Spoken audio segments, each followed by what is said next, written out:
अस्सलामुअलैकुम। आपको केमिस्ट्री की क्लास में खुशामदीद कहा जाता है।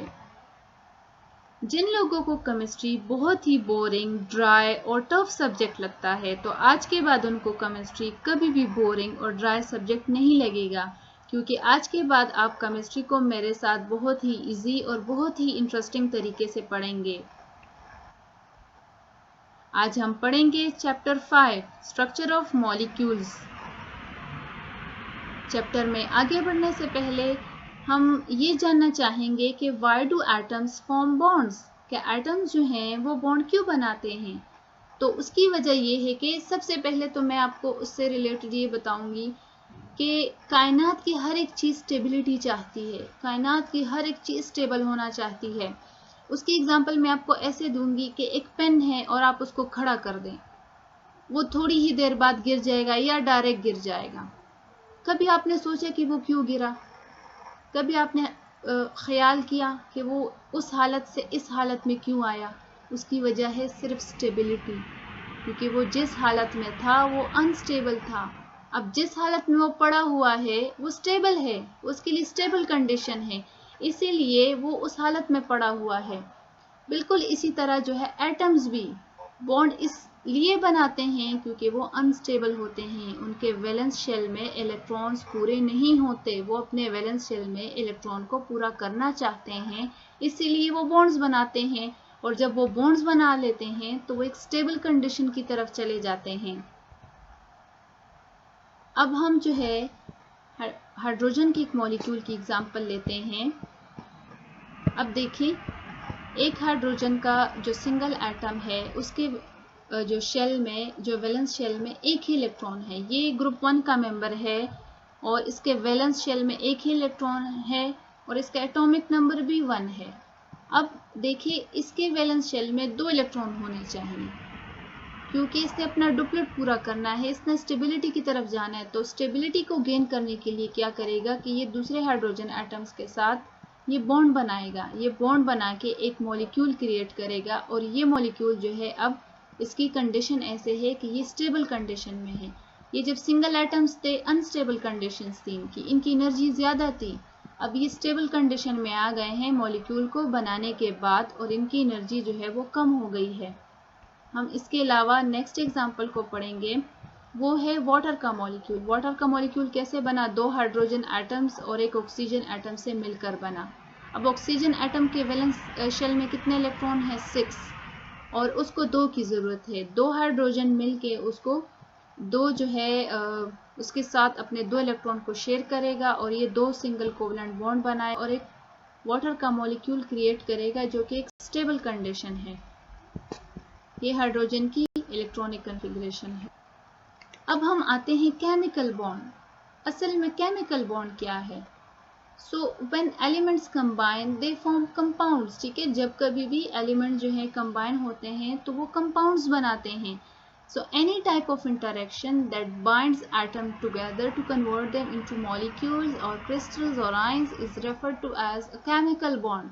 ठीक है, किसी भी किस्म की इंटरेक्शन हो, किसी भी किस्म की इंटरेक्शन किसी भी टाइप ऑफ एटम्स के दरमियान में हो तो वो बॉन्ड कहलाएगी। ठीक है, यहाँ हमारे पास डिफरेंट मॉलिक्यूल्स मौजूद है जिसमें डिफरेंट टाइप्स ऑफ बॉन्ड्स हैं। यहाँ हम एक एग्जांपल ले रहे हैं वाटर मॉलिक्यूल की, जिसमें एक ऑक्सीजन और 2 हाइड्रोजन मिलके 2 कोवलेंट बॉन्ड जो है आप इसमें बना लेते हैं, एक यहाँ और एक यहाँ। अब हमारे पास टाइप्स ऑफ बॉन्डिंग है। There are 4 types of bonding. सबसे पहले हम आयनिक बॉन्ड की तरफ आते हैं। अब आयनिक बॉन्ड क्या है? जैसे कि नाम से जाहिर है, आयनिक बॉन्ड। ठीक है, यानी ऐसा बॉन्ड जो कि आयंस के दरमियान में बने। सो इसलिए जो है आयनिक बॉन्ड को हम ऐसे भी डिफाइन कर सकते हैं कि the electrostatic force of attraction between the cations and the anions, or the positively charged ions or the negatively charged ions। ठीक है, जो पॉजिटिवली चार्ज आयंस और नेगेटिवली चार्ज आयंस के दरमियान में जो electrostatic force of attraction develop होती है ना, उसको कहते हैं आयनिक बॉन्ड। यहाँ जो है हम एक एग्जांपल लेंगे। एक जो एटम है हमारे पास वो है सोडियम। सोडियम ग्रुप 1 का मेंबर है।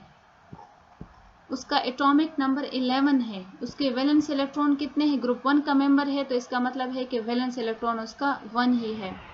इसी तरह दूसरी तरफ हम ले रहे हैं ग्रुप 7 का मेंबर क्लोरीन। क्लोरीन जो है उसका एटॉमिक नंबर 17 है, उसके वैलेंस इलेक्ट्रॉन कितने हैं, 7 वैलेंस इलेक्ट्रॉन है। अब सोडियम जो है उसने स्टेबिलिटी की तरफ जाना है, उसने अपना ऑक्टेट कंप्लीट करना है, तो इसको कितने, इसको 7 इलेक्ट्रॉन्स की ज़रूरत है, जबकि इसके अपोजिट क्लोरीन को सिर्फ और सिर्फ 1 इलेक्ट्रॉन की ज़रूरत है अपना ऑक्टेट कंप्लीट करने के लिए। तो जाहिर है सोडियम को कोई 7 इलेक्ट्रॉन देगा तो नहीं, तो ये क्या करेगा, अपना ये सिंगल इलेक्ट्रॉन जो है ये रिलीज करेगा, और ये क्या, ये केटाइन बना लेगा, अपना 1 इलेक्ट्रॉन रिलीज करेगा, तो इस पे पॉजिटिव चार्ज जो है क्रिएट हो जाएगा। इसी तरह ये जो है यही इलेक्ट्रॉन कौन एक्वायर कर लेगा, क्लोरीन इसको एक्वायर कर लेगा, एक सिंगल इलेक्ट्रॉन को, क्योंकि इसको सिंगल इलेक्ट्रॉन की ज़रूरत थी इसलिए इसने सिंगल इलेक्ट्रॉन एक्वायर कर लिया और नेगेटिवली चार्ज एनायन बन गया। अब ये जो नेगेटिवली चार्ज पार्टिकल है ये क्या है, ये और ये जो पॉजिटिवली चार्ज पार्टिकल है इनके दरमियान में electrostatic force of attraction develop हो जाएगी। ये जो electrostatic force of attraction develop हो गई है असल में यही आयनिक बॉन्ड है, और इसी चीज़ को जो है हम आयनिक बॉन्ड में जो है पढ़ते हैं।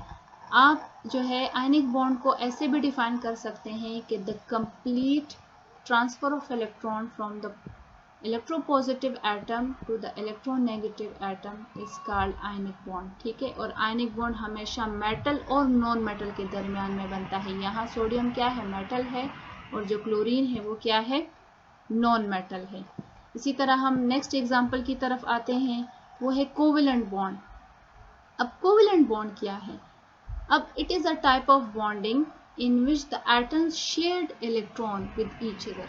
ठीक है, यहाँ जो एटम्स होते हैं वो आपस में इलेक्ट्रॉन्स को शेयर करते हैं, तभी ये बॉन्ड जो है बनता है। अब कोवेलेंट बॉन्ड किन किन के दरमियान में बनता है, कोवेलेंट बॉन्ड जो है नॉन मेटल्स और नॉन मेटल्स के दरमियान में बनता है। हमेशा जब भी नॉन मेटल होगा उनके दरमियान में जो भी बॉन्डिंग होगी वो कोवेलेंट बॉन्डिंग होगी। अब इसकी जो है एग्जांपल हमारे पास एक है वाटर मॉलिक्यूल। अब देखिए, 2 हाइड्रोजन मिलके एक ऑक्सीजन के साथ 2 कोवेलेंट बॉन्ड बनाते हैं, एक सिंगल कोवेलेंट बॉन्ड इधर, एक सिंगल कोवेलेंट बॉन्ड इधर। अब देखिए, हाइड्रोजन के पास 1 इलेक्ट्रॉन था, वैलेंस इलेक्ट्रॉन, और इसने क्या किया, इसने इसके साथ ऑक्सीजन के एक एटम के एक इलेक्ट्रॉन के साथ शेयरिंग कर ली है। ठीक है, इसके साथ इसने भी एक पेयर बना लिया है, इधर इनका पेयर बन गया है। ये जो ब्लू इलेक्ट्रॉन है ये हाइड्रोजन का है, ये जो इलेक्ट्रॉन है ये ऑक्सीजन का है। इसी तरह ये जो इलेक्ट्रॉन है ये हाइड्रोजन का है, ये इलेक्ट्रॉन जो है ऑक्सीजन का है। इन्होंने आपस में शेयरिंग की, ठीक है, एक पेयर बन गया। अब ये पेयर, इसमें एबिलिटी है इसके ऑक्सीजन के न्यूक्लियस में कि इस पेयर ऑफ इलेक्ट्रॉन को अपनी तरफ अट्रैक्ट कर सके। इस हाइड्रोजन के इसमें भी ये एबिलिटी है कि इस पेयर ऑफ इलेक्ट्रॉन को अपनी तरफ अट्रैक्ट कर सके। तो ये जो इसकी attraction towards this electron and इस न्यूक्लियस की अट्रैक्शन टूवर्ड्स दिस इलेक्ट्रॉन, ये क्या है हमारे पास, it is a type of bond. ठीक है, एक सिंगल कोवेलेंट बॉन्ड इधर बना, एक सिंगल कोवेलेंट बॉन्ड इधर बना। अब हम नेक्स्ट एग्जांपल की तरफ आते हैं, वो है अमोनिया। अब देखिए, 1 नाइट्रोजन और 3 हाइड्रोजन के दरमियान में अमोनिया मॉलिक्यूल बनता है। ठीक है, अब इसके पास सिंगल इलेक्ट्रॉन, इसके पास भी, इसके पास भी। अब नाइट्रोजन जो है ग्रुप 5 का मेंबर है, उसके वैलेंस इलेक्ट्रॉन कितने हैं, 5 है। अब इसको 3 इलेक्ट्रॉन चाहिए अपना ऑक्टेट कंप्लीट करने के लिए, तो 3 इलेक्ट्रॉन कौन देगा, 3 जो है डिफरेंट हाइड्रोजन एटम्स जो है इसको 3 इलेक्ट्रॉन इसके साथ शेयर करेगा, अपना एक एक इलेक्ट्रॉन शेयर करेगा इसके तीनों इलेक्ट्रॉन्स के साथ, और 3 कोवेलेंट बॉन्ड ये क्रिएट करेगा। ये वाला कोवेलेंट बॉन्ड, ये वाला कोवेलेंट बॉन्ड और ये वाला कोवेलेंट बॉन्ड। अब हम नेक्स्ट आते हैं कोऑर्डिनेट कोवेलेंट बॉन्ड की तरफ। अब कोऑर्डिनेट कोवेलेंट बॉन्ड क्या है, कोऑर्डिनेट कोवेलेंट बॉन्ड ना ही आयनिक बॉन्ड की तरह है ना ही कोवेलेंट बॉन्ड की तरह है। कोऑर्डिनेट कोवेलेंट बॉन्ड उस टाइप ऑफ बॉन्ड को हम कहते हैं कि जिसमें एक ही जो एटम है वो क्या करता है, अपना पेयर ऑफ इलेक्ट्रॉन यानी दोनों के दोनों इलेक्ट्रॉन ये किसी ऐसे इलेक्ट्रॉन डेफिशिएंट एटम को दे देता है कि जिसको या तो ज़रूरत है कमी है उसमें, और या ही जैसा कि यहाँ हाइड्रोजन आयन है या जिसमें बिल्कुल इलेक्ट्रॉन ही मौजूद ना हो, तो इस कंडीशन में जो है जो बॉन्ड बनता है उसको हम डेटिव और कोऑर्डिनेट कोवेलेंट बॉन्ड कहते हैं। अब यहाँ देखें, एक नाइट्रोजन एटम है, उसके वैलेंस शेल में कितने इलेक्ट्रॉन हैं? 5, ठीक है। अब इसने 3 बॉन्ड बना लिए हैं, इसका ऑक्टेट भी पूरा हो गया है, ठीक है। अब इसका ऑक्टेट तो पूरा हो गया है। अब यहाँ एक है हमारे पास, इसको हम प्रोटॉन भी कहते हैं, हाइड्रोजन है ना, और इसके पास बेचारे के पास एक ही इलेक्ट्रॉन था, उसने वो भी दे दिया है। अब ये आयन है, हाइड्रोजन आयन है। अब इसके पास मीन्स के एक ही प्रोटॉन है लेकिन इलेक्ट्रॉन कोई नहीं है। अब इसको इलेक्ट्रॉन तो अपना चाहिए था लेकिन वो भी चला गया है, तो अब ये क्या करेगा? अब ये किसी एक ऐसे एटम के साथ बॉन्डिंग करेगा जो इसको दोनों ही इलेक्ट्रॉन प्रोवाइड कर दे। इसके पास एक भी नहीं है तो ये, और इसको तो 2 ही चाहिए थे अपने वैलेंस शेल में, तो ये क्या करेगा कि ये जो नाइट्रोजन के पास इलेक्ट्रॉन पेयर है, ठीक है, ये इसने किसी के साथ शेयरिंग नहीं की बल्कि ये इसके खुद के इलेक्ट्रॉन हैं।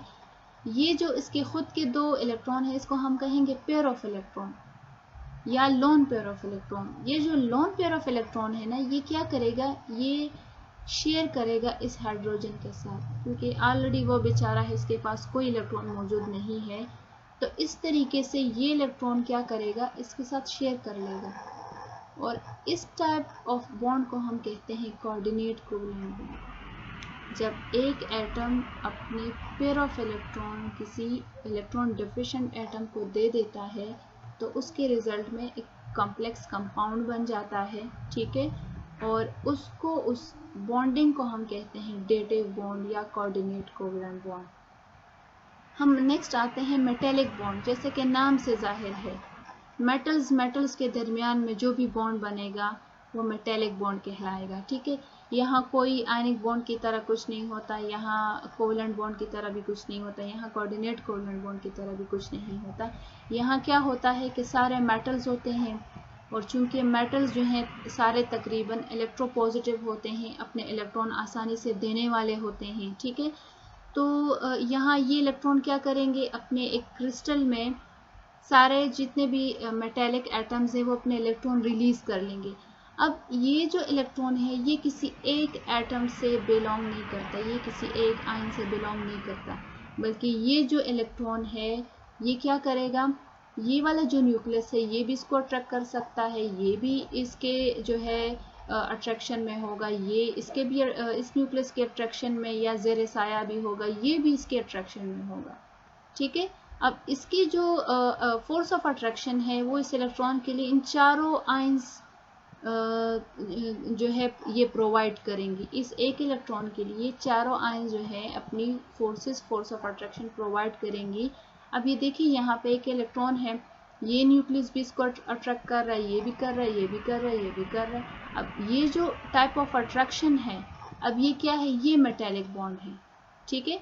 और मेटेलिक बॉन्ड को हम ऐसे भी एक्सप्लेन या डिफाइन कर सकते हैं कि the force of attraction between the metal cations and surrounding sea of electrons, ठीक है। ये अब देखिए ये सी ऑफ इलेक्ट्रॉन है and surrounding sea of electron is called metallic bond, ठीक है। ये देखिए ये सारे इलेक्ट्रॉन्स हैं, ये किसी एक एटम से, किसी एक आयन से बिलोंग नहीं करते, बल्कि ये रैंडम पड़े हुए हैं और हर एक न्यूक्लियस जो है इनको आपस जो है इनको अपनी तरफ अट्रैक्ट कर सकता है। सो ये था आज का हमारा लेक्चर, ठीक है। आज हमने जो है इंट्रोडक्टरी थोड़ा जो है हर एक बॉन्ड के बारे में पढ़ा। आज की आपकी असेसमेंट ये होगी कि अभी क्लास की असेसमेंट आपकी ये है कि आपने क्या करना है? Create the similar diagram for the ionic bond with another example, ठीक है। आयनिक बॉन्ड के लिए जो एग्जांपल गिवन है, जो मैंने आपको पढ़ाई है, दी है सोडियम क्लोराइड की, उसके अलावा आप किसी और जो है आयनिक कंपाउंड की जो है आप एग्जांपल लिखेंगे और उसकी डायग्राम जो है वो प्रॉपर ड्रॉ करेंगे।